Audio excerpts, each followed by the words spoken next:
Je vous salue, frères et sœurs. Je m'appelle Moussa Kone. Je suis le dernier et troisième fils de la famille de Kone. Mon père s'appelle Ibrahima Kone. Je voudrais parler aujourd'hui de mon témoignage, ce que j'ai vécu. Le témoignage, c'est quelque chose de réel, quelque chose dont on a vécu et qu'on peut montrer des preuves. Et en même temps, je vous donne un conseil, frères et sœurs, ne vous laissez jamais tromper sur le salut de votre âme. On peut vous tromper par un chèque sans provision. Votre femme, votre père, votre sœur peut vous tromper. Mais le salut de votre âme, que personne ne vous trompe dessus. Voici, je suis né et à l'âge de 3 ans, j'ai déjà commencé avec mon père à lire le Coran. Et à 6 ans, je pars à l'école, comme les autres enfants. Mais 3 semaines après, en classe, j'ai des problèmes de vue et je ne vois pas clair. Je suis opéré quelques jours après. Donc je reste à la maison. Mon père, qui était content de cela, parce qu'il ne voulait pas me mettre à l'école, comme mes 2 frères aînés. Puisque dans sa famille, il y a 40 enfants, et personne n'a été à l'école. À ma naissance, déjà, il était imam. Alors, il m'a initié au Coran.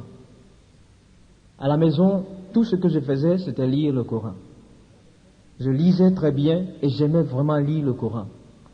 Ainsi, à l'âge de 13 ans, je suis candidat au CEPE, candidat libre, je suis admis. Mais tout de même, ma vie scolaire n'est pas régulière. Je passe tout le temps à la maison à lire le Coran. Jusqu'à l'âge de 14 ans, plus que moi, je suis vraiment tellement bien dans le Coran que j'enseigne les enfants de mon quartier. Et il y a plein d'enfants, des guérés, des bétés, des wébés qui sont devenus, et des baoulés même qui sont devenus des musulmans, à force de lire le Coran avec moi.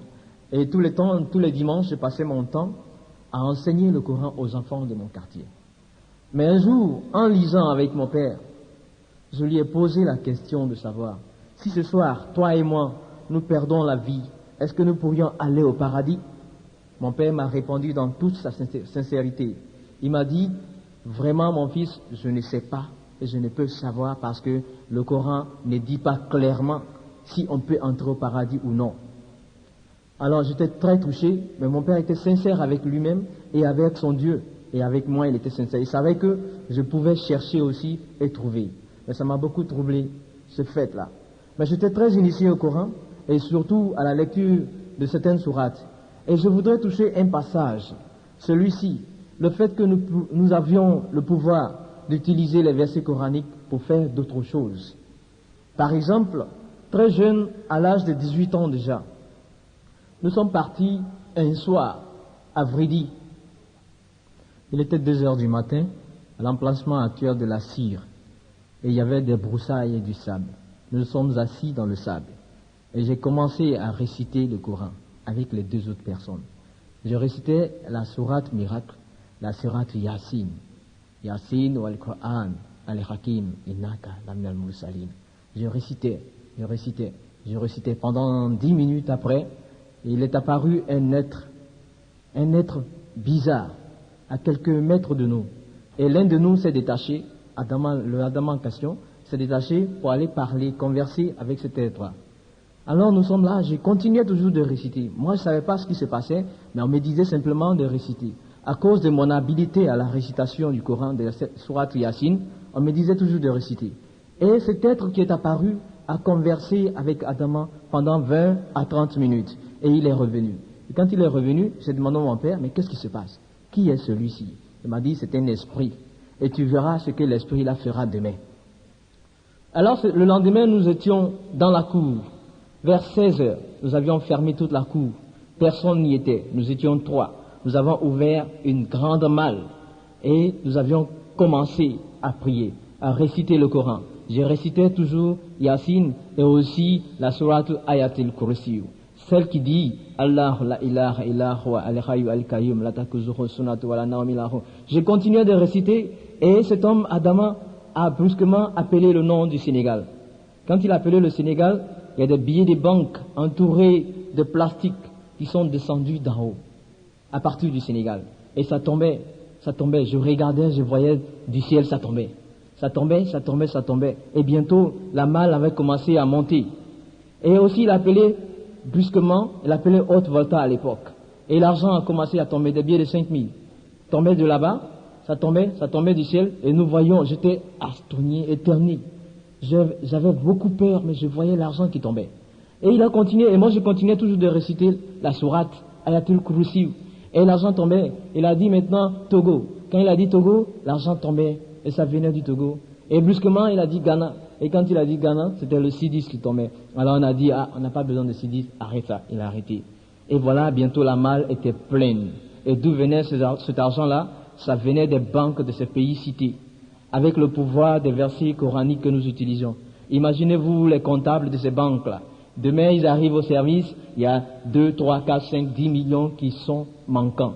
Et que vont-ils faire? Pourtant, nous étions ici et nous manipulions tout ça. Cet argent est resté dans la malle et un serpent gros est venu en dessus et nous avons couvert. Cet argent devait rester 40 jours avant d'être utilisé. C'est pour vous signaler que la maîtrise du Coran nous donnait une autre science, une façon de l'utiliser. Et en deuxième lieu, je vais vous donner un autre exemple. Il y avait un homme qui aimait une femme. Il était professeur et la femme était là, une blanche, et il n'avait aucun contact respectif. Il aimait la femme et la femme ne l'aimait pas. Il n'avait même pas de pensées d'amour. Et cet homme est venu me trouver un jour, il dit, Moussa, fais-moi quelque chose pour que j'épouse cette femme-là. Et je lui ai dit, va me chercher des cheveux de blanc. Il est allé au plateau chez le coiffeur, il m'a apporté des cheveux de blanc. Et j'ai pris son nom, j'ai fait Kawatim. Ceux qui sont marabouts savent. J'avais Kawatim. Les chiffres de son nom sont sortis. Et aussi je sors les chiffres du nom de la femme. Et j'entoure, je fais un carré. Je fais des chiffres, je les mets en ordre. Et je mets le nom du prophète Mohammed des 4 côtés. Et aussi, je fais le papier, aussi un talisman, et je l'écris sur le waha. J'ai donné à ces messieurs, et bientôt, il y a eu un mariage après 3 mois. Maintenant, ils ont un enfant qui a 15 ans. Alors, c'était un mariage pas selon la volonté de la femme, elle n'en savait rien, mais elle était manipulée par le pouvoir que nous avions utilisé à travers le Coran. Mais maintenant, je regrette cela parce que j'ai rencontré cet homme. Le pouvoir de Dieu est illimité, mais le pouvoir du diable a une fin. Le mariage ne marche plus. L'enfant a 15 ans, je me suis repenti devant lui, je dis, mon frère, si tu savais ce qui s'était passé, maintenant, ça c'est pas bon. C'était un pouvoir démoniaque qui vous avait unis. Mais vraiment, je me suis repenti en larmes devant cet homme. Ceci était une étape pour vous citer un peu ce que nous faisions avec la maîtrise du Coran. Mais ça n'a rien à voir avec l'islam réel. Je viens au fait que, quand j'avais demandé à mon père, est-ce que nous pouvions être sauvés si nous mourions tout de suite? Et il m'a dit, selon le Coran, il ne savait pas, c'était pas possible. Cette idée m'ayant frappé, j'ai gardé ça en tête pendant des années. Et aussi, j'ai continué de le servir dans la mosquée, puisqu'il était déjà imam. Alors, je suis arrivé à un point où il fallait que je travaille parce que mon père avait tout, mais seulement, il n'avait pas l'argent liquide. Donc, j'ai commencé à travailler premièrement au PTT, ça a été à la Sonitra après, et aussi, je me suis trouvé à la Sotici, et finalement, un jour, en 80, je me suis trouvé comme marin. Comme marin parce que le président de la République avait sablé le champagne, il avait dit qu'il y avait du pétrole en Côte d'Ivoire. Et j'ai eu la chance d'être parmi les premiers Ivoiriens à travailler sur ces barges pétrolières. C'était des plateformes américaines qui foraient dans la mer pour extraire le pétrole. Et vraiment, j'ai eu un remplacement de 2 semaines dessus. Et 2 semaines, ça a finalement duré 8 années.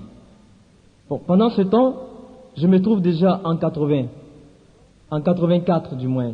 Et en 84, il y avait le commandant du bateau sur lequel je travaillais, c'était Seth Kodje. Et ce bateau était très énorme, grand. Et le commandant s'appelait Welford. Il était du Mississippi. Et un jour, il m'a rencontré sur le pont. Il m'a dit, mais tu es musulman? Parce qu'il connaissait mon nom Moussa. Oui, je lui ai dit, je suis musulman. Et là, on se trouvait déjà au golfe du Mexique. On avait fini les contrats en Côte d'Ivoire. Et oui, quand je lui ai dit, je suis musulman, il s'est pris de passion pour moi. Il m'a beaucoup aimé. Il m'a dit, ce soir, je viens dans ta cabine pour parler avec toi. J'étais étonné. Parce que le commandant, c'est le président de la République qui s'appelle le bateau. Il commande les hommes et les machines à bord. Et lui, le bateau étant grand, sa chambre se trouvait au 4e étage. Et moi, j'étais au rez-du-chaussée. Et il fallait que lui vienne à bord avec moi. Il vienne dans ma chambre pour causer avec moi. Et j'étais finalement le seul Africain et le seul Ivoirien, le seul nègre à bord. Il y avait 200 blancs maintenant. Tous les autres Africains avaient débarqué avec la fin du contrat ivoirien. Donc j'étais là à 20h, je suis arrivé dans ma cabine et M. Weltford, le commandant de cette côte est arrivé. Il a sonné à la porte et j'ai ouvert la cabine. Et comme d'habitude, j'avais mon Coran et je lisais. Je me suis assis après lui avoir ouvert la porte. Mais j'ai remarqué dans sa main, il y avait un livre qui était écrit dessus Holy Bible, Sainte Bible. Il est venu s'asseoir à côté de moi. Et il m'a dit, je suis venu ce soir te parler de Jésus. Quand il m'a dit ça, il y a quelque chose qui s'est passé en moi. J'étais fâché à l'intérieur. Seul le nom de Jésus m'énervait. Alors, je me suis levé subitement et j'ai regardé sur mon lit. Il avait déposé sa Bible. Et j'ai pris cette Bible-là. Je me suis dirigé vers le hublot, c'est-à-dire la fenêtre du bateau. Et j'ai pris sa Bible, j'ai jeté dans la mer. Et nous étions en pleine mer. On pouvait parler de récupérer quelque chose. Et quand j'ai jeté la Bible en pleine mer, j'étais content. Je savais que je l'avais atteint, je lui ai fait quelque chose de mal. Mais quand je me suis retourné pour le regarder, il avait le sourire jusqu'aux oreilles. Il m'a dit, mon garçon, doucement. Je lui ai dit, tu sais qui je suis. Je suis musulman. Et je prie Allah. Mohammed est mon prophète. Et tu te permets de dire que tu veux me parler de Jésus. Si tu recommences, je débarque, je vais chez moi à Abidjan. À partir de ce jour, il m'a plus parlé de Jésus directement. Mais il m'aimait. Parce qu'il venait me trouver dans la machine. Quand j'avais chaud, il m'arrêtait de travailler, il me donnait du coca glacé. Il s'était pris d'amour, sans me parler de Jésus. Et à chaque fois, quand j'étais fatigué, il était là pour m'aider au travail. Ce qu'il ne faisait pas pour les autres blancs sur le bateau. Alors j'étais vraiment touché par son amour. Il a même causé avec moi, il m'a expliqué sa vie et tout. Mais voilà, à la fin des 4 ans, je devais retourner à la maison, en Côte d'Ivoire, pour un repos, pour un congé. Alors, le bateau étant très grand, et il y a un hélicoptère qui atterrit dessus, Helidec. Et maintenant, de là, nous prenons cet hélicoptère pour arriver à l'aéroport du pays où nous sommes. Je lui ai dit, il est venu me dire au revoir. Je lui ai dit, bon, pour moi, c'est fini bientôt. Je vais arriver avec mes parents et tout cet argent que j'ai amassé va passer parce que ma famille est pauvre. Il m'a dit, et je lui ai dit qu'il était riche. Il m'a dit, je ne suis pas riche, mais Dieu m'a donné de l'argent pour ma famille et pour mes besoins. Mais je savais qu'il avait aussi un hélicoptère et même il avait un avion. Il m'a dit, il est difficile à un riche d'entrer au paradis, autant il est facile à un chameau de passer par le trou d'une aiguille. Ça m'avait touché, je ne savais pas que c'était un verset biblique. Mais pour moi, ça m'a montré qu'il voulait dire que la richesse de l'homme pouvait l'entraîner à l'enfer. Alors, je me suis dit que c'était incroyable. Et je suis venu ici à Abidjan avec cette parole dans la tête. Et quand je suis arrivé là, à Abidjan, avant de rejoindre mes parents à Boaké, déjà mon père était parti à Boaké, et il était déjà imam là-bas, dans la zone industrielle 2. Avant de le rejoindre, j'étais là. Et il y a un Ghanéen qui avait commencé le contrat d'Abidjan avec nous, et qui avait été débarqué. Il m'a dit, Moussa, il y a quelqu'un qui veut te voir, et il est à Cocody. J'ai dit, c'est qui ça? Il m'a dit que c'était un Américain. J'ai dit, un Américain, je viens de passer 4 années avec eux, je n'ai pas envie de les rencontrer. Et je l'ai laissé là, j'ai passé 9 mois de congé, je suis reparti en mer. Et quand je suis revenu, 1 an plus tard, cet homme était là. Comme si j'avais retourné une page, tourné une page. Il était là, et il m'a dit la même invitation. Il m'a dit, il y a un Américain qui veut te voir. Et je lui ai dit, bon, cette fois-ci, on va aller. Et nous sommes allés, j'ai découvert cet Américain qui avait à peu près le même âge que moi, il s'appelle John Weed. Et lui, je n'ai pas su s'il était chrétien ou non parce que nous avons causé ce jour-là dans le Coran. Mais il avait fait l'Égypte, il parlait l'arabe. Nous avions consulté le Coran, nous avons regardé un peu certains passages et cet homme, la conversation avec lui a déclenché en moi le problème qui était déjà existant, celui de savoir si je suis sauvé ou non. Après avoir conversé avec lui, j'avais maintenant cette idée qui était montée. Est-ce que je suis sauvé? Est-ce que je suis sauvé? Alors je me suis dit, cette fois-ci, je vais à bord. J'avais déjà un Coran en français, arabe, et je me suis acheté un Coran arabe, anglais. Et avec des hadiths, je me suis dit que cette fois-ci, je vais faire des recherches concernant mon salut sur le bateau. Effectivement, c'est ce que j'ai fait. Mais j'étais quelqu'un qui bougeait beaucoup. En temps, mon salaire, j'avais 350 000 francs pour 28 jours de travail. Imaginez, moi qui étais auprès de mon père, avec la tête rasée et tout ça, je me trouve au bout du monde avec beaucoup d'argent. Et donc, à chaque fois que nous arrivions à un pays, j'étais le premier à aller en boîte de nuit. On amenait les filles dans le bateau et tout ça. Mais pourtant, ma prière, je ne la manquais pas. Les 5 prières de la journée, je les faisais à l'heure précise. Et j'avais même mon Coran dans ma poche, un petit format. Quand je sortais, c'était toujours avec moi. Mais seulement, je ne pouvais pas, l'islam n'a pas pu m'empêcher de coucher avec les femmes et tout ça, les amener dans les bateaux. Mais seulement ce que je craignais beaucoup, c'était de boire l'alcool. Et je n'en ai jamais bu, ni la cigarette, je n'ai pas fumé.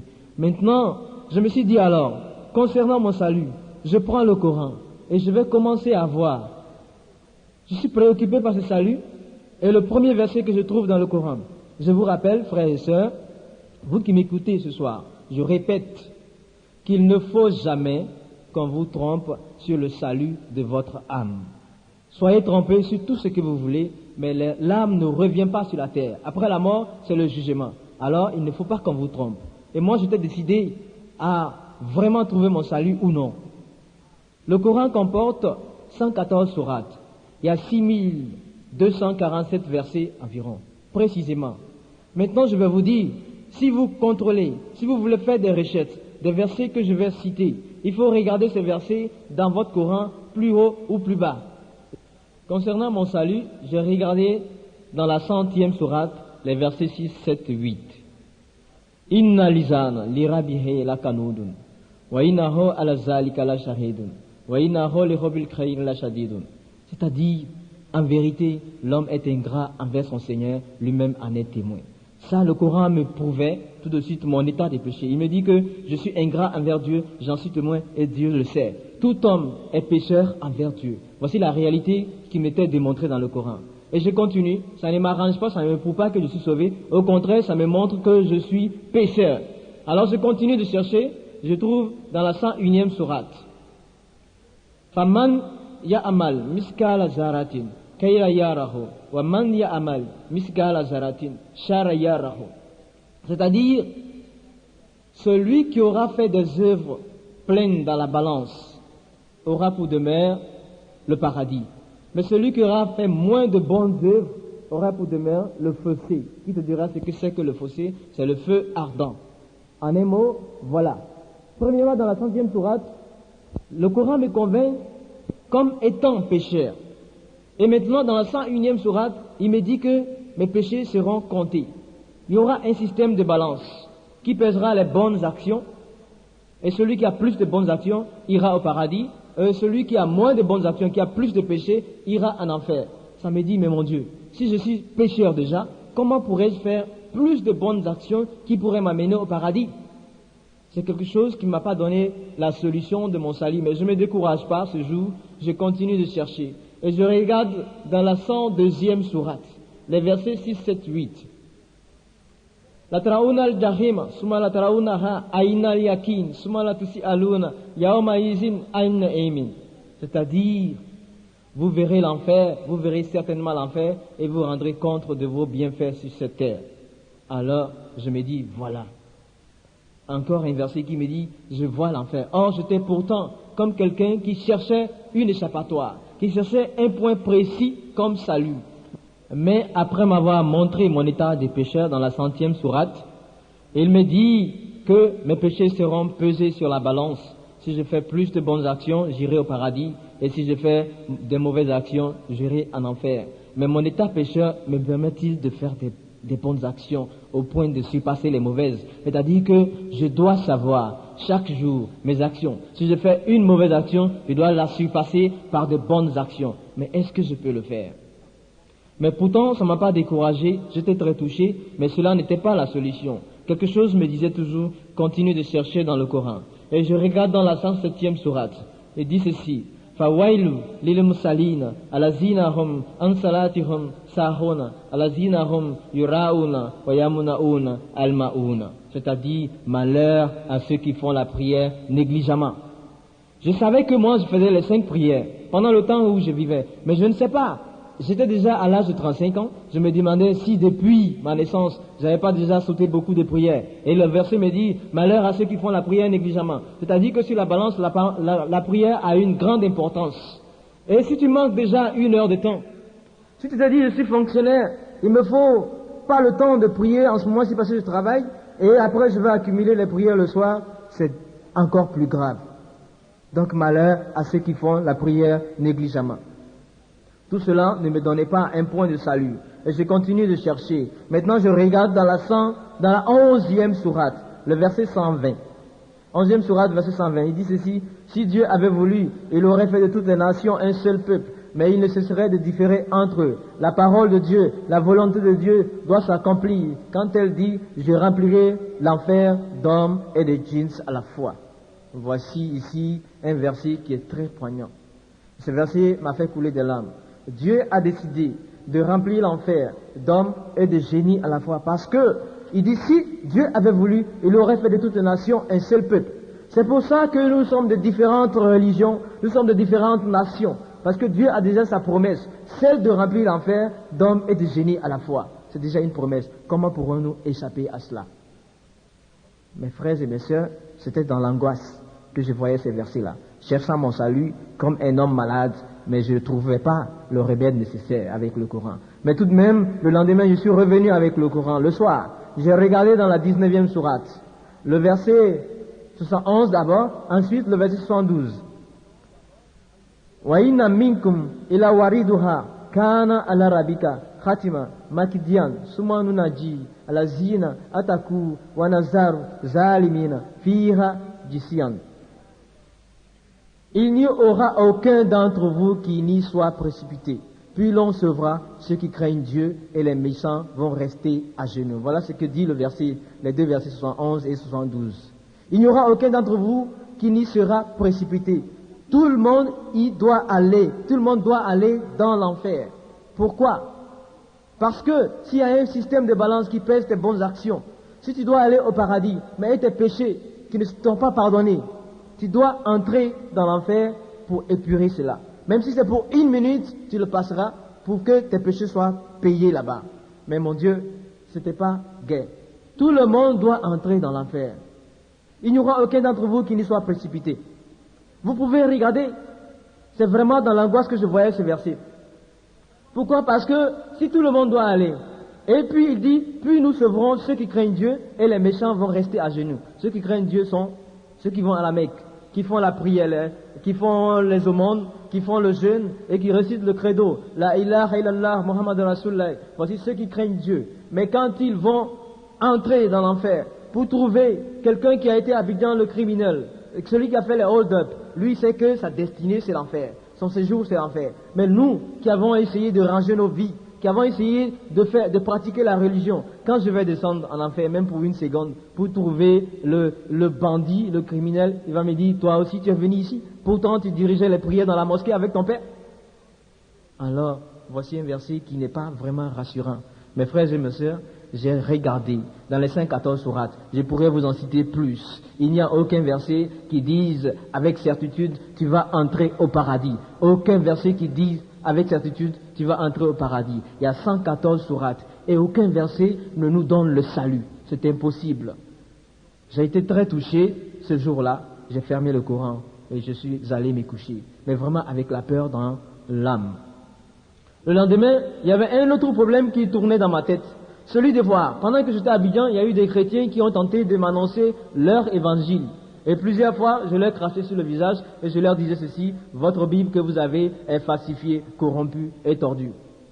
Alors il y avait tout de suite une pensée qui me venait en tête, qui me disait, Moussa, prends ton Coran et vérifie si la parole de Dieu, la Bible, l'Injil, la Taurat et le Zabour, plus le Coran, sont vraiment réels, s'il n'y a pas de faute dedans. Alors, ce soir-là, à 20h, comme d'habitude, après avoir fait ma prière, je me suis assis, j'ai pris le Coran, j'ai commencé à lire. Surat Baqarah, c'est la 2e sourate du Coran. Le verset 130, dans d'autres Corans, on le trouve au verset 135. Il est écrit, Kullu amana billahi wa ma unzila ilayna wa ma unzila ala Ibrahim wa Ismaila wa Ishaqa wa Yaquba wa lasbati wa ma utiya Musa wa Isa wa ma utiya nabiyuna min rabbihim la nufariqu baina ahadi minhum wa nahnu lahu muslimun. C'est dit en français, dites, nous croyons en Dieu, en ce que Dieu a révélé à Abraham, à Ismaël, à Isaac et aux 12 tribus, au livre que Dieu a donné à Moïse et à Jésus. Et nous ne faisons aucune différence entre eux. Au livre aussi qui a été donné aux autres prophètes par le Seigneur. Nous ne faisons aucune différence entre eux et nous sommes soumis à la volonté de Dieu. Ce texte, ce verset me disait que Dieu lui-même avait donné son livre à Moïse et il avait donné un livre aussi, son livre à Jésus. Et le livre de Moïse s'appelle Taurat, c'est le Pentateuque. Le livre de Jésus s'appelle Injil, c'est l'Évangile. Et il dit, ne faites aucune différence entre ces livres et soyez soumis à la volonté de Dieu. Et moi qui n'avais jamais lu le livre de Moïse, voici que ici j'avais un commandement très direct parce qu'il dit, dites nous croyons en Dieu. Est-ce que Dieu a envoyé d'en haut? Est-ce qu'il a révélé à Abraham, à Ismaël, à Isaac, aux 12 tribus, au livre que Dieu a donné à Moïse et à Jésus? Et au livre que Dieu a donné aux autres prophètes, ne faites aucune différence et soyez soumis à la volonté de Dieu. Il fallait que je lise le livre de Moïse. Et le livre de Moïse n'existe pas dans le Coran. L'histoire de Moïse est dans le Coran, éparpillée entre les sourates. Le livre de Jésus n'existe pas dans le Coran. Et l'Injil, qui est le livre de Jésus, l'Évangile, et aussi l'histoire de Jésus est éparpillée, mais le livre n'est pas dans le Coran. Où devrais-je trouver le livre de Moïse? Est-ce que je devais trouver à une Bible des chrétiens? Là où se trouve l'histoire, le livre de Moïse, le Pentateuque. Et je venais de jeter une Bible à la mer il n'y avait pas longtemps. Mais il y avait le commandement. Crois au livre de Moïse. Et si je lisais dans le livre de Jésus qu'il me disait, je suis le chemin, la vérité et la vie, qu'est-ce que j'allais faire? Est-ce que j'allais croire et obéir à cela parce que j'avais le commandement dans la deuxième sourate, le verset 130 ou 36 dans d'autres Corans, et ce verset est répété 4 fois dans le Coran. Et pourquoi Dieu me disait de croire au livre de Moïse et au livre de Jésus? Dieu ne peut pas me dire de croire à des livres qui sont falsifiés, tordus et corrompus. Donc il y avait à consulter ces livres-là. Donc j'avais ici le premier commandement qui me disait vraiment d'obéir au livre de Moïse et de Jésus. Et moi qui cherchais la corruption dans le livre de Moïse et de Jésus, voici que le Coran me dit, obéis à ces livres-là. Alors cela me touche un peu, parce que je veux voir des fautes. Mais le Coran me donne la confirmation ici de le Pentateuque, la Taurat et de l'Injil, l'Évangile, que lui-même il me dit d'obéir à ces livres. Je regarde plus tard dans la 5e sourate, le verset 47. Il dit, mais comment te prendraient-ils pour arbitre, puisqu'ils ont le Pentateuque, d'où sont renfermés les préceptes du Seigneur, mais ils s'en sont détournés. Ici, il s'agit de Mohammed et les Juifs. Dieu lui dit à Mohammed, les Juifs ne peuvent pas te prendre pour juge. Tu ne peux pas être leur arbitre, parce qu'ils ont le Pentateuque avec eux. Alors ça me dit que si quelqu'un a le Pentateuque avec lui, c'est déjà la parole de Dieu et n'a pas besoin d'autres jugements. Cela veut dire aussi que le Pentateuque est un livre venu de Dieu. Et Dieu dit, il y a les préceptes qui viennent de lui dans ce livre. Donc il n'est pas corrompu. Je continue de chercher, dans la même 5e sourate, je regarde le verset 50. Il me dit ceci, après les autres prophètes, nous avons envoyé Jésus, le fils de Marie, avec l'évangile, confirmant ce qui était dans le Pentateuque. Et l'évangile est la direction et la lumière pour tout le peuple. Ce verset m'a un peu touché, parce que là, Dieu me dit que c'est lui-même qui a donné l'évangile à Jésus. Et que cet évangile est la lumière et la direction pour tout le peuple. Et que cet évangile confirme le livre de Moïse, qui est la Taurat, le Pentateuque. Voici comment je rencontre ainsi des versets qui confirment que la parole de Dieu se trouve dans l'évangile et dans le Pentateuque. Je continue de chercher, le verset 51 de la même 5e sourate dit que ceux qui tiennent à l'évangile jugent selon son contenu. Si celui qui ne juge pas selon un livre de Dieu est égaré, alors si quelqu'un juge sa vie, dirige sa vie selon l'évangile, est vraiment dirigé par la parole de Dieu. Voilà ce que me dit le verset 51 de la 5e sourate. Mais je suis touché parce que je trouve depuis là la confirmation de l'évangile comme étant la parole de Dieu donnée par Dieu lui-même à Jésus. Moi je cherchais toujours des fautes dans la Bible, mais voilà que le Coran me confirme que la Bible est la parole de Dieu. Mais je continue de chercher. Je regarde dans le verset 72 de la 5e sourate. Il dit, dis aux hommes des Écritures, les hommes des Écritures ce sont les Juifs et les chrétiens. Ils n'ont rien de solide tant qu'ils ne s'appuieront pas sur l'évangile et le livre que Dieu t'a donné. Alors, cela veut dire, si quelqu'un qui se dit peuple du livre, homme des Écritures, ne juge pas sa vie, ne dirige pas sa vie, n'est pas appuyé sur l'Évangile, n'a rien de solide. Mais et s'il est appuyé sur l'Évangile? C'est que l'Évangile est venu de Dieu, selon le Coran. Verset 72, 5e sourate. Ce n'est pas moi qui le dis, vous pouvez contrôler vous-même. Et tout de même, je continue mes recherches. Cette fois-ci, je tombe dans la 3e sourate, qui est sourate Imran. Les versets 109, 110, 111. Le verset 109, précisément, je vais le citer. Il dit, tous les hommes des Écritures ne se ressemblent pas. Il y en a certains qui adorent Dieu toute la nuit et ils lisent les versets de Dieu. Voici que les hommes des Écritures, ce sont les chrétiens et les juifs. Et le verset 109 de la 3e sourate Al-Imran me dit ceci, que tous les hommes des Écritures ne se ressemblent pas. Il y a certains qui lisent toute la nuit les versets de Dieu et ils adorent Dieu. C'est-à-dire qu'il y avait déjà les versets de Dieu, la parole de Dieu avec le chrétien avant la création même de l'islam. Alors, pourquoi Dieu peut-il envoyer une autre parole contradictoire? Parce que le Coran et la Bible sont vraiment opposés. Si déjà Dieu avait sa parole avec les hommes de l'Écriture, déjà ils avaient cette parole et ceux-ci la récitaient. Il dit bien, ils récitaient les versets de Dieu durant toute la nuit. S'il y avait les versets de Dieu avec les hommes déjà, les hommes des Écritures, les chrétiens déjà, pourquoi Dieu veut-il envoyer une autre parole contradictoire? Dieu est un Dieu de justice et de vérité. Donc, la Bible, la parole de Dieu est la Bible. Vraiment, je vois la confirmation dans ce verset 109. Mais cela me décourage un peu parce que moi qui espérais trouver des fautes, je trouve la confirmation de la Bible, de l'Évangile et du Pentateuque par le Coran. Mais ce qui m'a le plus touché, c'est la 10e sourate, la sourate Yunus, le verset 94.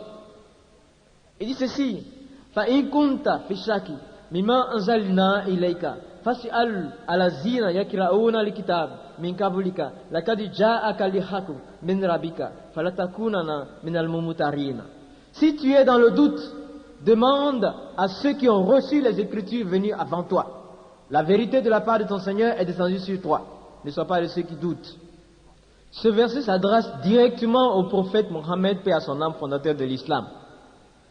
Je l'aime bien, mais le verset dit, Mohammed, si tu es dans le doute, demande à ceux qui ont reçu les Écritures venues avant toi. Autrement dit, il devrait demander à ceux qui lisent le Pentateuque et l'Évangile. Car il reçoit des révélations de la part de Dieu. Et il est dans le doute. Et Dieu lui dit, va demander à ceux qui ont reçu les Écritures venues avant toi. Alors, est-ce que moi je pourrais me permettre maintenant, là, si j'avais un problème théologique comme j'en avais, pour aller demander à des hommes qui lisent la Bible? Mais le verset était un commandement. Il dit, va demander à ceux qui ont reçu les Écritures venues avant toi. Autrement dit, va demander à ceux qui ont la Bible. Je me dis aussi, moi, si je me dis, bon, voici le commandement est dans le Coran, qu'il faut que j'aille demander à ceux qui lisent la Bible. Et en partant aussi la route, je rencontre un autre groupe de frères musulmans. Et ceux-ci me disent, Moussa, où vas-tu? J'ai dit, bon, je m'en vais voir les hommes des Écritures pour leur demander des choses, des affaires théologiques, des informations théologiques à partir de leur Bible. Et ils me disent, ne va pas parce que leur Bible est falsifiée et corrompue. Qu'est-ce que je vais faire? Le Coran est pour le musulman la parole de Dieu. Et l'homme de la rue, il te dit, ne va pas. Le Coran te dit, va demander. Je dois obéir à ce que le Coran dit. Le Coran dit, si tu es dans le doute, va demander à ceux qui ont reçu les Écritures venues avant toi. Alors, Dieu ne peut pas pousser même le prophète Mohammed sur des paroles qui sont corrompues, sur des livres qui sont tordus. Mais non. Et à moi, c'était comme si ça me venait. Dieu me disait ici dans ce verset 94 de la 10e sourate Yunus, va demander à ceux qui ont reçu les Écritures venues avant toi. C'est-à-dire que Dieu ne fait pas référence à sa parole qui est tordue et corrompue. D'ailleurs, Dieu est trop puissant. Il fait ici sa parole. Le Coran comporte 8 versets qui affirment que la parole de Dieu ne peut pas être changée. Alors, c'est Dieu qui a donné l'Évangile à Jésus, qui a donné le Pentateuque à Moïse, et Dieu veille sur sa parole. Elle ne peut pas être tordue, elle ne peut pas être corrompue.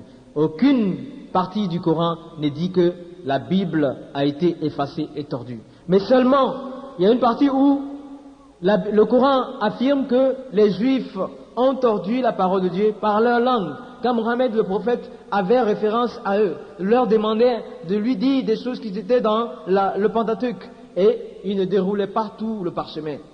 Il déroulait une partie et lui lisait cela et lui disait « Raïna, tu entendras, mais tu ne comprendras pas ».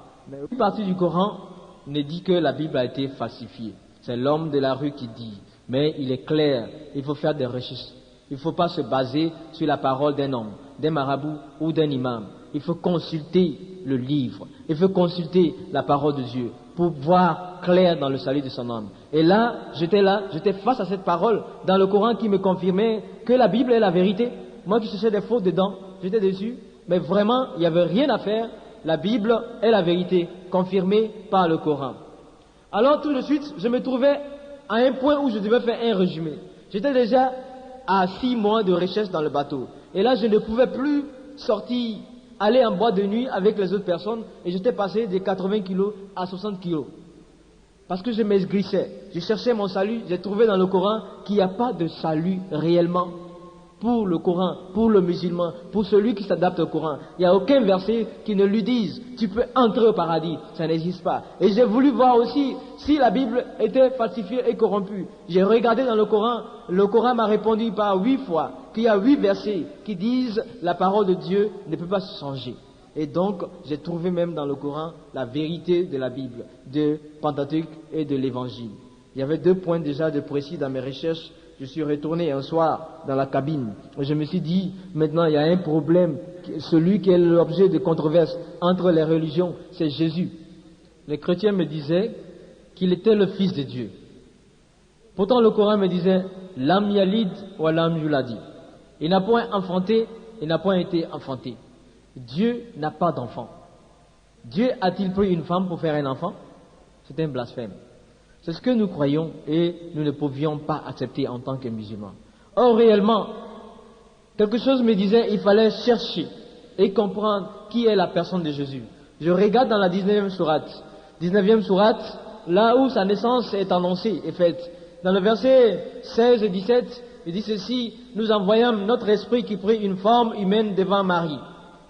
Devant Mariam, qui s'était retirée dans un coin pour pouvoir jeûner et prier. Donc Dieu a envoyé son esprit qui a pris une forme humaine et a dit à Marie, je suis l'envoyé de ton Seigneur chargé de te donner un enfant saint. Et les commentateurs du Coran ont dit que enfant saint, ça veut dire sans péché. Voilà donc comment Jésus est arrivé dans le Coran.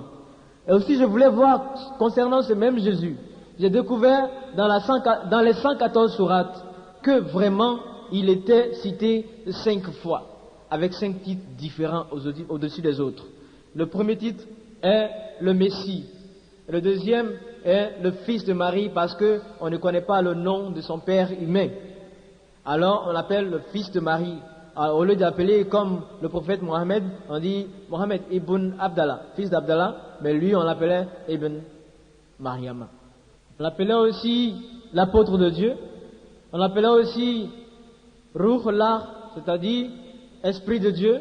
On l'appelait Kalmatullah, c'est-à-dire parole de Dieu. On disait de lui dans la 3e sourate, le verset 40, l'un des proches de Dieu, honoré sur cette terre et dans l'au-delà. Voici le titre de Jésus.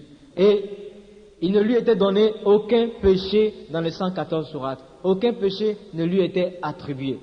On voyait Jésus en train de guérir les hommes, en train de donner à manger aux gens, en train d'ouvrir les yeux des aveugles et ressusciter les morts. Voilà les actions dans lesquelles on supprenait Jésus. Et aussi, seulement, on le comparait à Adam. On disait, Jésus est l'égal d'Adam. C'est dans la 3e sourate, le verset 35. On dit qu'il ressemble, il est l'égal d'Adam parce qu'on ne peut pas le comparer à un prophète humain. Seul Adam, on disait qu'il y avait en lui le plus grand miracle. Jésus n'avait pas de père, mais Adam n'avait ni père ni mère. Et donc, on disait, le miracle de Jésus est plus grand. Alors le Coran dit, Adam est devant Dieu l'égal de Jésus. Mais alors, je me suis mis à penser. Adam a été fait de la terre. Et Jésus a été fait selon le Coran, Ruhullah, esprit de Dieu. Il a été fait selon le Coran, Kalmatullah, parole de Dieu. Ah voilà, Adam est mort et il est devenu poussière. Et nous, si nous mourons, nous devenons aussi poussière. Mais Jésus qui est mort, Jésus, s'il meurt, puisqu'il est l'égal d'Adam, si nous devons le comparer, s'il est l'égal d'Adam, je considère aussi qu'il puisse mourir. Et s'il meurt, est-ce qu'il va devenir poussière? Non, parce qu'il n'est pas fait de poussière. Il est fait d'esprit de Dieu. Il deviendra esprit de Dieu. Et s'il va devenir poussière? Non, il deviendra parole de Dieu, parce qu'il est fait de parole de Dieu. Alors je me suis dit, non, les deux personnes ne sont pas pareilles. Et qui a fait le premier péché? C'est Adam. Et Jésus, il n'y a aucun péché de lui. Et dans le Coran, j'ai trouvé les péchés d'Adam de plusieurs prophètes, contrairement à ce qu'on puisse dire que les prophètes n'ont pas péché. Mais dans le Coran, on peut voir le péché d'Adam, dans la 2e sourate, le verset 36. Et Moïse, 28e sourate, verset 15 et 16. Jonas, 37e sourate, verset 142. Et du prophète Mohammed, il n'est pas indiqué le péché, mais il est dit dans la sourate, les croyants. Ô Mohammed, les promesses de Dieu sont la vérité. Demande le pardon de tes péchés le matin et le soir et cela te sera accordé. Je me suis dit, même lui aussi, on dit de demander le pardon de ses péchés. Mais Jésus, où sont passés ses péchés? Aucun péché en lui. Et il est au-dessus des autres prophètes. Cela m'a beaucoup intrigué. Et j'étais vraiment avec beaucoup de respect avec Jésus. Ce jour-là, quand j'ai découvert tout cela, je refermais le Coran doucement. Parce que ce n'était pas brutal. Jésus est quelqu'un, aucun musulman ne peut lui dire du mal. Parce que si tu parles mal de lui, tu vas certainement le rencontrer. Donc quand j'ai trouvé Jésus dans cette position, j'ai refermé le Coran doucement et je suis allé me coucher. Le lendemain, mes recherches ont continué après toujours 20 heures quand je descends du travail. Sur le bateau, on a le dortoir et on a le lieu de travail. Donc sur la mer, déjà nous faisions une semaine en pleine mer sans arriver à un pays, sans atteindre la terre. Je regardais devant moi, je voyais à travers le hublot, je voyais la mer qui s'étendait et la mer continuait de s'étendre et le ciel aussi descendait et les deux semblaient se rencontrer. Et moi je me disais vraiment Dieu est puissant. Ce soir-là quand je suis venu, j'ai essayé de voir la crucifixion concernant Jésus. Les chrétiens m'avaient dit que Jésus avait été crucifié et ainsi, eux, ils avaient reçu le pardon de leurs péchés. Mais j'ai commencé à chercher dans le Coran. Toujours, il y avait quelque chose qui me disait, il faut chercher à voir dans le Coran. Et je suis tombé, ce jour-là, j'ai été le plus joyeux depuis que j'ai commencé mes recherches, ça fait déjà 6 mois. Et je suis tombé dans la 4e sourate, intitulée Les femmes, le verset 156. Il dit ceci, wa qawlihum inna qatalina al-masih Isa ibn Maryam, Rasulallah, wa ma qataluhu wa ma salabuhu. Ils disent, nous avons mis à mort le Messie, fils de Marie. Ils ne l'ont point tué, ils ne l'ont point crucifié, mais une autre personne qui lui ressemblait lui fut substituée. Dieu éleva Jésus vivant au ciel. Voici ce verset 156 de la 4e sourate me disait ainsi que Jésus n'avait pas été crucifié. Ce jour-là, j'étais très bien content parce que j'ai dit que je vais avoir ces chrétiens. Voici, j'ai quelque chose dans le Coran qui me prouve que Jésus n'est pas crucifié. Comment eux peuvent dire qu'il a été crucifié et qu'ils sont sauvés par ça? J'étais très content, je suis parti me coucher. Vraiment joyeux, je trouvais un point précis qui pouvait me donner un appui. Tout de même, le lendemain, j'ai continué de chercher. Et pendant ce temps, j'avais mes grilles sur le bateau. Et souvent les Blancs me disaient, mais allons en boîte? Je leur disais, non, je ne vais plus. Ils me disaient, mais qu'est-ce qui se passe? Pourquoi tu as maigri tout ça? Je ne peux pas leur dire que j'ai un problème entre Dieu et moi. Ils ne vont pas comprendre. Mais je disais qu'il n'y avait rien. Et ce jour-là, revenu dans ma cabine à 20 heures, j'ai repris la lecture après la prière. Et je suis tombé sur un verset. Je vais vous citer ce verset. C'est le verset de la 3e sourate, Imran, le verset 48 ou 55 dans d'autres Corans. Il dit ceci. Izkal Allah ya Isa, inni mutawafika wa rafi'uka illa wa mutahhiruka min alazina kafaru wa ja'elu alazina kafaru ila yawm al-qiyamati summa ila marji'ukum fa ahkum bainakum fima kuntum fihi takitalifuna. En français, ça se dit ainsi. Dieu dit, ô Jésus, je te ferai subir la mort, je te lèverai à moi, je te délivre des infidèles, et ceux qui te suivront seront au-dessus de ceux qui ne te croient pas. Jusqu'au jour de la résurrection, vous retournerez tous à moi, et je jugerai vos différends. Ce verset m'a sonné comme un coup de poing. Parce qu'il y a deux choses dans ce verset. L'autre verset de la 4e sourate, le verset 156, qui a dit وَقَالُوا إِنَّ كَتَلْنَا الْمَسِيحُ عِيسَى ابْنَ مَرْيَمَ رَسُولَ اللَّهِ وَمَا قَتَلُوهُ وَمَا صَلَبُوهُ. Ils ne l'ont point tué, ils ne l'ont point crucifié. Il dit ceci dans la 4e sourate, le verset 156. Mais ici, dans la 3e sourate, le verset 48 ou 55 me dit إِذْ قَالَ اللَّهُ يَا عِيسَى إِنِّي مُتَوَفِّيكَ وَرَافِيكَ. C'est-à-dire que Dieu dit au-dessus de ceux qui ne te croient pas, jusqu'au jour de la résurrection. Je te fais subir la mort. Dans notre version en français, c'est dit, je t'appellerai à moi. Mais inni mutawafika wa rafiuka ileri. Je te fais subir la mort, je te leverai à moi, et je te délivre des infidèles, et ceux qui te suivent sont au-dessus de ceux qui ne te croient pas, jusqu'au jour de la résurrection. Vous reviendrez tous à moi, je jugerai vos différends. D'abord, Dieu dit, il fait subir la mort à Jésus. Ça ressemble à la crucifixion. Il dit, je te lèverai à moi. Ça ressemble à la résurrection. Ici, je te délivre des infidèles. Et puis il dit finalement, ceux qui suivent Jésus sont au-dessus de ceux qui ne le croient pas, jusqu'au jour de la résurrection. Crucifixion, renier dans la 3e sourate, dans la 4e sourate du moins, le verset 156, renie la crucifixion, et dans la 3e sourate, le verset 48 ou 55, confirme la crucifixion, mais indirectement. J'étais un peu touché, parce que la fin de ce verset dit, ceux qui suivent Jésus sont au-dessus de ceux qui ne le suivent pas. C'est pas 10 ans, c'est pas 15 ans, mais il dit jusqu'au jour de la résurrection.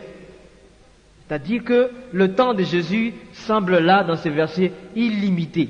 Nous pouvions dire que, oui, le temps de Jésus est passé. Ceux qui l'ont suivi dans son temps sont vraiment ceux qui seront au paradis. Mais ce verset dit, ceux qui le suivent sont au-dessus de ceux qui ne le croient pas jusqu'au jour de la résurrection. Et le jour de la résurrection n'est pas arrivé. Je pouvais admettre qu'un chrétien soit au-dessus de moi. Voici, ce verset est clair. Et vraiment, il y a une chose à voir. Dans le verset qui dit que, dans le verset de la 4e sourate, qui dit que Jésus n'a pas été crucifié, mais une autre personne qui lui ressemblait lui fut substituée et fut élevée au ciel. Il y a quelque chose de pas clair dedans. Je me disais cela dans la tête. Parce que Dieu est dans sa puissance et dans sa gloire. Il a fait élever Jésus au ciel. Pourquoi faut-il qu'il fasse semblant? Pourquoi faut-il qu'il mette la ressemblance de Jésus sur quelqu'un d'autre, un innocent, qui serait crucifié à la place de Jésus? Pour que les gens pensent de cela. Pour que les gens pensent que c'est Jésus. Pour faire de la figuration. Dieu est juste et puissant. Il n'a pas besoin de blaguer quelqu'un. Il fait monter Jésus et puis il s'en fout de la puissance des hommes. Mais donc, c'est pas clair. Et pourquoi cet homme n'a pas crié, ce n'est pas Jésus, ce n'est pas Jésus? Donc là, je trouvais déjà que non, c'est pas la vérité. Pour moi, j'ai commencé à me dire beaucoup de choses dans la tête. Mais quand je suis tombé sur le verset qui dit, dans la 3e sourate, le verset 55 ou 88, qui confirme que Jésus a été mis à mort et élevé à lui, et que ceux qui le suivent sont au-dessus de ceux qui ne croient pas, j'ai commencé à avoir un battement dans le cœur. Parce que, vraiment, le Coran me le disait, et c'est à vérifier, vous pouvez faire autant. Aussi, je me suis dit, bon, d'accord, il faut que je continue. Mais il y avait quelque chose déjà qui, sur la personne de Jésus, me prouvait qu'il y avait eu crucifixion. J'ai lu dans la 19e sourate, le verset 34, où Jésus, tout petit dans son berceau, dit ceci, « Wa salam ala yawma ulidat, wa yawma amutu, wa yawma abu'asu haya » C'est-à-dire, la paix sera sur moi au jour où je naquis, au jour où je mourrai et au jour où je serai ressuscité. Voici, ce verset est une phrase continue. Mais nous, pendant ce temps, nous voulions accepter le fait que Jésus est ressuscité, qui a la paix sur lui au jour de sa résurrection, et nous voulions accepter qu'il y a la paix sur lui au jour de sa naissance, mais nous ne voulions pas accepter qu'il y a la paix sur lui quand il mourra. C'est-à-dire que nous acceptions la résurrection. Et alors que résurrection est naissance, résurrection vient après la mort. Nous acceptions la naissance dans la paix, nous acceptions la résurrection dans la paix, mais nous refusions la mort. Ce verset veut aussi dire indirectement que Jésus a été mis à mort et qu'il a été ressuscité. Donc sur le plan de la crucifixion, je trouvais la confirmation selon le Coran, que vraiment Jésus avait été crucifié. Il y a 2 autres versets que je pourrais vous en parler, mais je les laisse pour une prochaine fois. Maintenant, j'ai vu beaucoup de choses en l'espace de 6 mois. Dans ce bateau, seul avec mon Coran, j'ai constaté qu'il n'y avait pas le salut dans le Coran. Deuxièmement, j'ai constaté que la parole de Dieu, la Bible, était confirmée par le Coran. Et troisièmement, concernant Jésus, j'ai vu qu'il était au-dessus des autres prophètes. Il était le Messie, il était le Fils de Marie, il était l'apôtre de Dieu, il était la parole de Dieu, et il était aussi l'Esprit venant de Dieu, l'un des plus proches de Dieu et l'un des confidents de Dieu. Tout cela me montrait aussi qu'il avait été crucifié. Alors j'avançais beaucoup. Maintenant, voilà les points que j'ai eu. 3 points précis sur le Coran, mais confirmant la parole de Dieu. Alors je me suis dit, qu'est-ce que je vais faire? Et ce jour-ci, j'étais déjà à 7 mois bientôt, et j'ai commencé toujours à sortir un peu, mais je n'arrivais pas. J'essayais de sortir avec les autres, mais ce n'était pas possible. Mon problème était là devant moi, et sur le bateau, j'étais morose. J'arrivais pas à manger, parce que je savais que je n'étais pas sauvé. Maintenant, qu'est-ce qui se passe? Je me suis dit un soir, quand je suis revenu dans ma cabine, il faudrait que je parle avec Dieu. Il faut que je lui dise sincèrement que vraiment c'est qu'il m'a montré à travers le Coran. Je voudrais qu'il me parle de façon audible, ou bien qu'il me montre quelque chose de visible, qu'il me dise vraiment ce que je dois faire. Bien que le Coran m'ayant prouvé qu'il n'y a aucun salut dedans, que la Bible est la parole de Dieu, que Jésus est au-dessus des autres prophètes, vraiment, je voudrais que Dieu me parle. Et ce jour-là, quand je suis descendu dans le bateau, dans ma cabine, le soir, je suis venu m'asseoir tranquillement. Et je me suis dit, je vais parler avec Dieu. Et je n'ai pas parlé dans une prière en arabe, mais j'ai dit à Dieu, j'ai parlé en djoula. Et je lui ai dit, vraiment, montre-moi ce qu'il faut faire maintenant. Je ne peux pas abandonner l'islam parce que je sais que mon père est imam et moi-même j'étais avec lui dans la mosquée. J'ai dirigé la prière plusieurs fois dans la mosquée et aussi mon oncle est imam à Abidjan et mon oncle, le deuxième, le grand frère de mon père, est imam à Bondiali et ainsi mon père aussi est imam à Boaké. Et comme ça, je ne pourrai jamais abandonner l'islam. Je vais perdre mon héritage. Alors je me dis, Dieu parle avec moi, montre-moi quelque chose ce soir. Il était 21h et je suis revenu à moi. Je suis revenu, tout a été fini à 21h30. À 21h assis, quand j'ai fait cette prière à Dieu, j'ai éteint la lumière et j'étais assis dans ma cabine. Et brusquement, qu'est-ce qui se passe? Il y a une autre lumière qui s'est faite dans la cabine. Et il y a eu une apparition dans cette cabine-là. Quelqu'un qui avançait vers moi. Et quand il avançait, j'ai d'abord eu un peu peur, mais ça semblait rassurant. Je suis resté assis, et il a mis la main sur mon épaule droite. Je le dis comme si c'était hier. Précisément à l'épaule droite, il a mis la main, il a commencé à me parler. Il m'a parlé, et puis un coup, et là, tout était redevenu noir. Et j'ai cherché l'interrupteur du bateau, de ma chambre, j'ai allumé, et j'ai commencé à chercher cette personne-là. Je suis allé dans la douche, ma cabine, c'est un salon, il y a une table et une chaise, il y a un lit, il y a aussi un petit frigidaire, et puis il y a une douche qui est là. Je suis parti ouvrir la porte de la douche, regarder si cette personne était vivante, était près de moi, était toujours là pour que je lui parle. Mais je n'ai vu personne. J'ai ouvert la cabine et nous étions cette fois-ci toujours en mer, depuis une semaine comme la fois passée, et nous arrivions maintenant vers une ville. J'ai ouvert la porte et je suis allé taper à la porte de mon voisin. Je lui ai dit, mon ami, est-ce que tu es venu dans ma cabine? Il m'a dit non. Et il avait les yeux rouges, il venait du sommeil, et il semblait être un peu sourd parce que les Danois qu'il était ne boivent pas beaucoup d'eau, ils ne boivent que la bière. Il m'a dit, mais est-ce que tu n'es pas malade? Je suis ici dans ma chambre et tu me dis que je suis chez toi. Je lui ai demandé est-ce que je suis revenu. Et ce soir-là, je suis resté assis comme ça jusqu'au matin et je suis reparti au travail. Vraiment, cette apparition m'avait marqué.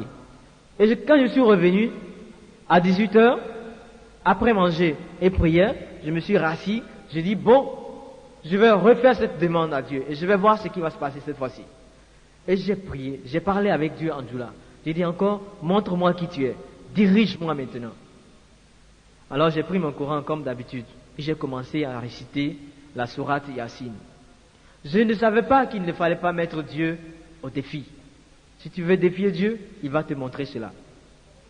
J'ai commencé à lire la sourate Yassine. Je lisais comme ça. Yassine wal Qur'an, al-Hakim, innaka, la minal mursalina. Je lisais, je continuais de lire. Et brusquement, j'ai vu une braise dans la page droite de mon Coran. Et avant de réaliser une autre braise qui est tombée, il y avait donc des braises qui tombaient d'en haut sur le Coran, dans ma main. Ça commençait bientôt à flamber dans ma main. J'étais assis, les jambes croisées sur le lit, le dos au mur. Et maintenant ça tombait, maintenant c'était régulier, le Coran avait commencé à flamber. Et je regarde là-haut, il y a un plafond, ce n'est pas le ciel, mais d'où sortent ces flammes, d'où sortent ces braises. Ça a commencé à brûler. J'ai eu peur, ce n'est pas une peur pour ma sécurité, mais c'était une peur plus grande que ça, parce que il y avait dans ma main le livre saint de tout l'islam, de tout musulman, qui était en train de brûler. Ce livre que prenait pour direction 1 milliard de personnes dans le monde. Et à Abidjan, dans mon pays, il y a 50% de musulmans. Et ce livre est en train de brûler. Brûler. Au moment où je m'attendais à recevoir les brûlures dans ma main, la couverture est de carton dur. Au moment où je m'attendais à recevoir les brûlures de ma main, tout a consumé. Le carton dur a consumé. Et au lieu d'être brûlé, j'ai reçu que la cendre dans ma main. Ce jour-là, j'ai eu la plus grande terreur de ma vie. Je crois que je n'ai jamais eu autant peur que ça. Et tout ça s'est passé en l'espace de 30 minutes. En 21h30, tout était fini. Je suis resté là assis, terrorisé par cette action. Parce que le fait de voir mon livre brûler dans ma main, le livre de l'islam, le livre saint, le Coran, j'étais vraiment apeuré, terrorisé. J'étais fatigué, assis là, jusqu'au matin. Je suis reparti au travail, sans déjeuner, et ça faisait 2 jours sans dormir.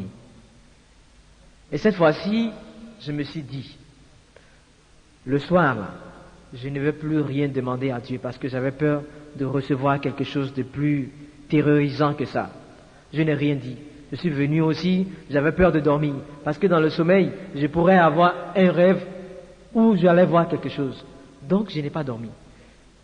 4 nuits comme ça sans dormir, j'ai tenté de résister au sommeil. Mais la 5e nuit, quand je suis arrivé dans la cabine, c'est là que j'ai eu le sommeil le plus profond de ma vie. Je me suis même réveillé en retard ce jour-là. Et pendant ce sommeil, voici le rêve que j'ai eu. À 500 mètres de moi, il y avait un homme qui était arrêté. Et cet homme avait des yeux lumineux, comme des phares de voiture. Et j'étais ébloui par ces lumières-là. Et il venait vers moi. Je lui faisais face. Il marchait vers moi et j'ai eu peur, vraiment peur. Et brusquement, la peur s'est transformée. Je voulais atteindre cet homme. Je marchais maintenant vers lui. Et au moment où j'étais décidé à le voir et le toucher, il a commencé à s'arrêter. Il s'est arrêté. Et il m'a dit, je lui ai dit plutôt, vraiment je veux te toucher, je veux savoir qui tu es. Il m'a dit non. Lui, il a commencé à reculer. Et il a commencé à réciter le credo de l'islam. La ilaha illallah Muhammadur Rasulullah. Et il reculait, moi j'avançais sur lui. Je lui disais, attends, je veux te toucher et te voir, je veux savoir qui tu es. J'avançais et il reculait. Et il a disparu. Je me suis réveillé ainsi. Mais je me suis dit que, en ce moment précis, il y avait quelque chose en moi qui était plus fort que ce qui était en lui. Le réveil a été aussitôt fait. Et maintenant, je me suis assis là. En retard, je suis parti au travail, sur le pont. Et cette fois-ci, j'étais plus relax. J'avais l'impression qu'il s'était passé quelque chose dans ma vie. J'avais un peu plus de force. Et je me suis tranquillement endormi le lendemain, sans problème. Mais il fallait maintenant faire une conclusion de tout cela. Voici le problème. Dieu m'ayant prouvé dans le Coran, par les Écritures, du fait qu'il n'y a pas de salut dans le Coran. Deuxièmement, il m'a montré la véracité de la Taurat, le Pentateuque, et la véracité de l'Injil, l'Évangile. Il m'a montré que Jésus était au-dessus des autres prophètes et qu'il n'avait pas péché, contrairement aux autres prophètes. Qui m'a montré aussi qu'il avait été vraiment crucifié dans le Coran. Et maintenant, j'ai demandé à Dieu une preuve physique.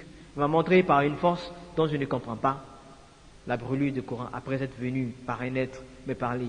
Et aussi, cet être qui s'enfuyait de moi dans le rêve était l'islam qui partait. Donc, voici ma conclusion.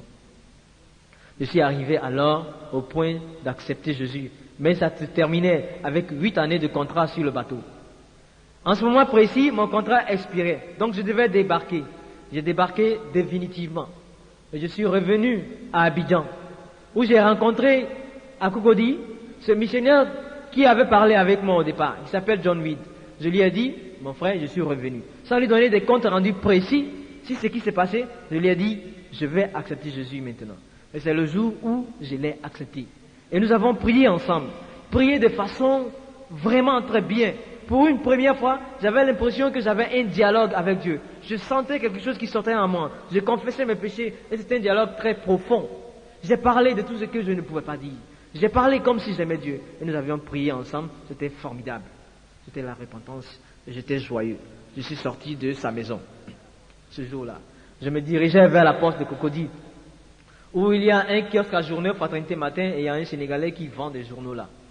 Et quand je passais devant sa table là, devant ses journaux, brusquement, j'ai marqué un arrêt involontaire parce que j'étais tellement concentré sur la personne de Jésus, sur tout ce qui venait de m'arriver, je me suis arrêté et j'ai fermé les yeux.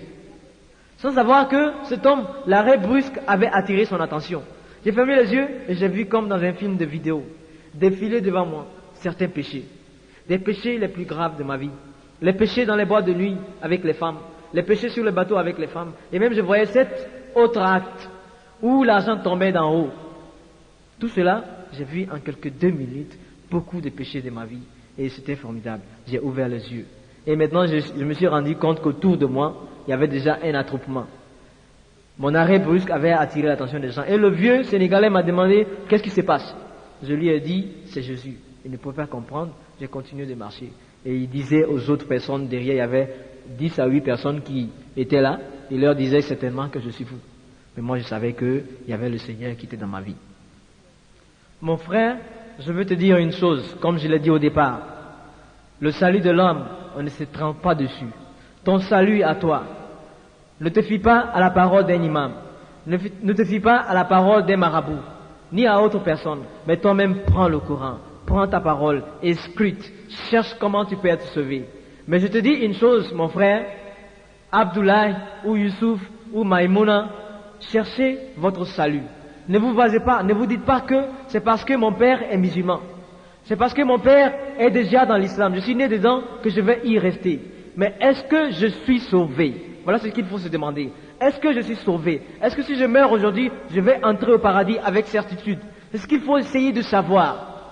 Mais le Coran dit ceci, que ceux qui suivent Jésus sont au-dessus de ceux qui ne le croient pas. Et la Bible nous dit, c'est par la grâce que nous sommes sauvés. Par le moyen de la foi, c'est le don de Dieu. Ce n'est point par les œuvres, afin que personne ne se glorifie. Tu ne peux pas faire de bonnes œuvres qui puissent acheter une place au paradis. Pendant que tu sais de faire de bonnes œuvres, tu fais aussi des mauvaises actions et tout cela monte à Dieu. Maintenant, je veux te dire une chose. Seul Jésus a dit, je suis le chemin, la vérité et la vie. Dans le Coran, dans la Bible. Et dans le Coran, il dit, ceux qui le suivent sont au-dessus de ceux qui ne le croient pas. Alors que vas-tu faire, mon frère et ma soeur? Choisis Jésus et tu vivras. Et toi, mon frère, ne regarde pas ta fortune. Ne regarde pas ta classe sociale. Ne fais pas attention à ton entourage. Regarde à ta vie. Ce qui doit se passer dans ta vie, c'est le fait d'enlever tes péchés. Il faut chercher le moyen de pardonner tes péchés. Et un seul nom, c'est le nom de Jésus-Christ. Sans lui, tu vas directement en enfer. La classe sociale, la fortune, ne va pas dans le tombeau. Et tu ne peux te payer une place au paradis avec ça. Il faut absolument que tes péchés depuis l'enfance soient ôtés. Et seul Jésus peut le faire pour toi. Et vous, les marabouts, les sorciers, les magiciens, cessez de vendre l'âme de ceux qui vous consultent au diable. Vous savez que ce pouvoir est diabolique. Et aussi, vous qui allez vous faire consulter, sachez que la Bible dit, maudit soit celui qui se confie à l'homme et se détourne de l'Éternel. Vous envoyez vos familles à la malédiction de génération en génération. Revenez à vous et venez à Jésus afin que la malédiction soit brisée et que vos péchés soient enlevés. Seul Jésus a dit, je suis le chemin, la vérité et la vie. Celui qui base son foyer sur l'œuvre d'un marabout, d'un musicien ou bien d'un sorcier, c'est qu'il a la malédiction dans son foyer. Jésus seul, et vous pouvez vous convertir en écoutant cette cassette pour avoir la vie. Et ne faites pas comme cet homme dont on a dit qu'il est bon. Tout le monde disait il est bon, il est gentil. Mais à sa mort, on l'a enterré et la terre a refusé son corps. Son corps est ressorti, il y avait la flamme dans le tombeau, il y avait le feu et les beaux discours. Il avait même fait un long voyage pour essayer de faire oublier ses péchés, pardonner ses péchés. Mais les beaux discours et ces voyages, les sacrifices, les lectures de certains versets n'ont pas pu montrer le salut à cet homme. Et ce jour-là, son péché était dévoilé devant tout le monde. Et ceux qui avaient dit de lui, il est bon, les grands discours n'ont rien fait. Et c'est parce qu'il n'avait pas marché selon le chemin. Celui qui a dit, je suis le chemin. Il n'avait pas marché selon celui qui a dit, je suis la vie. Il ne connaissait pas cette vie. Il ne connaissait pas la communion avec Jésus. Ne le faites pas. Revenez et convertissez-vous au nom de Jésus-Christ. Acceptez-le en ce moment précis et vous aurez cette vie éternelle que vous ne pouvez plus perdre. Vous serez au paradis. Sans Jésus, vous avez votre place en enfer. Pour tous ceux qui voudraient me rencontrer ou me poser des questions, voici mon adresse. Moussa Kone, 01, boîte postale 53, Abidjan 01. Merci.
فإنه لذيذ وإلى الأبد محبته سبحوا الرب فإنه صالح وإلى الأبد محبته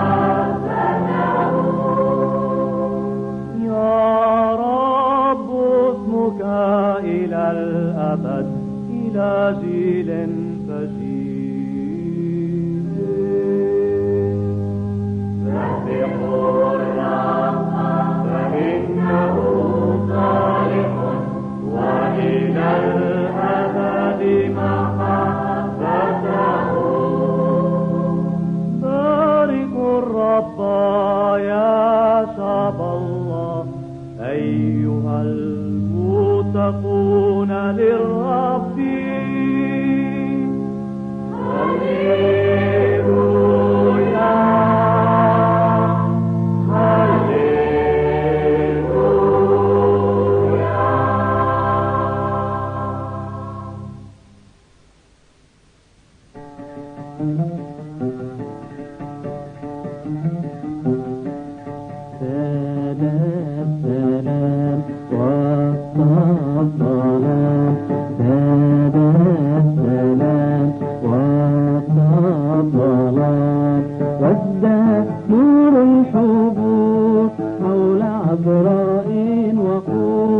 وابنها البر الطهور دائما في المهدي بالهنا والسعد دائما في المهدي بالهنا والسعد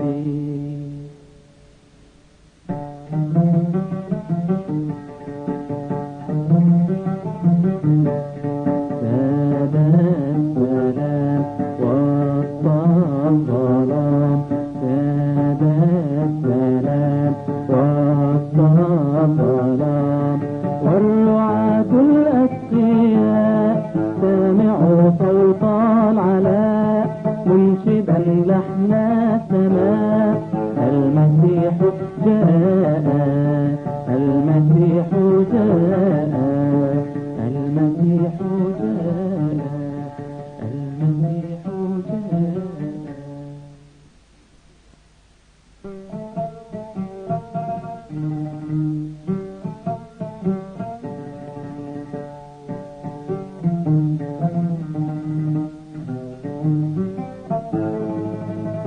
قصة الحب العجيب قد تجلت في الصليب قد رواها لي حبيبي ساعة الصلب الرهيب وهو مسحوق الفؤاد وهو مجروح الجبين قد رواها لي حبيبي بالدم الغالي الثمين كان دائما يجول يصنع الخير العظيم وينادي بالحياة يشفي قلب المتعبين كان حبه عجيبا إذ أحب الآثمين ذا لأنه المسيح ربنا الفدي الأمين قصة الحب العجيب قد تجلت في الصليب قد رواها لي حبيبي ساعة الصلب الرهيب وهو مسحوق الفؤاد وهو مجروح الجبين قد رواها لي حبيبي بالدم الغالي الثمين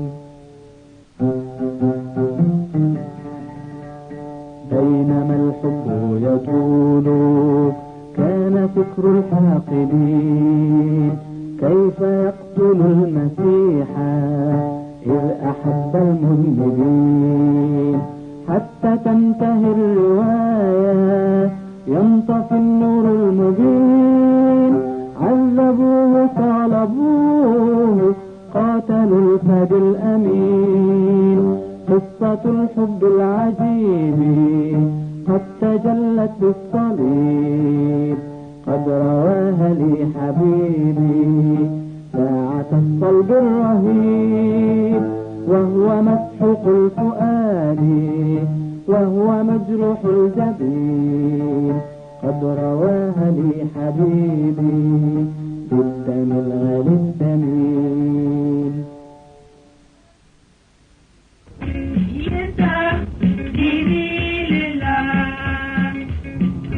Malo, come che